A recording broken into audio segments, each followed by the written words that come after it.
সাপ্তাহিক লটারি ভাগ্য ১ থেকে ৯ মে ২০২৬। মেষ রাশি জাতকদের জন্য খুব ভালো আর্থিক যোগ দেখা যাচ্ছে। লটারি কেটে দেখতে পারেন, সপ্তাহের শেষে আর্থিক প্রাপ্তির যোগ রয়েছে।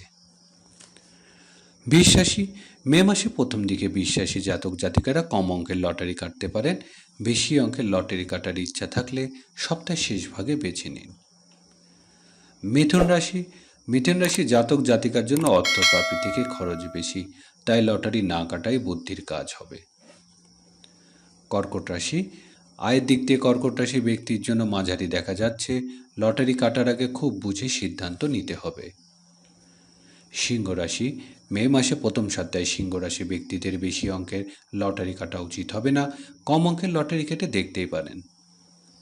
কন্যা রাশি জাতকদের ক্ষেত্রে এই সপ্তাহটা লটারির দিকে খুব একটা ভালো নয়, কিন্তু খুব যে খারাপ তাও নয়।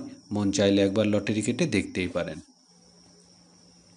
তুলা রাশি, সপ্তাহের প্রথম ভাগটা তুলা রাশি জাতক জাতিকার জন্য বেশ ভালো রয়েছে, তবে শেষ ভাগে একেবারে লটারি কাটা যাবে না।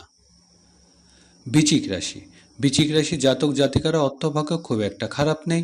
এরা চাইলে লটারির টিকিট কেটে একবার ভাগ্য যাচাই করতেই পারেন।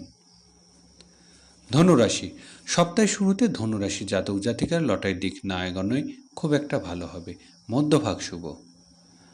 মকর রাশি জাতক জাতিকারা সপ্তাহের শুরুতে একবার চেষ্টা করে দেখলেও শেষের দিকে একেবারে লটারির টিকিট কাটবেন না।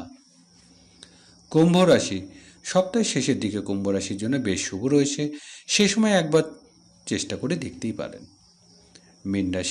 মীন রাশির ক্ষেত্রে এই সপ্তাহে প্রচুর অর্থপ্রাপ্তির যোগ রয়েছে, বলা যাবে না, তবে একবার চেষ্টা করে দেখতেও পারে।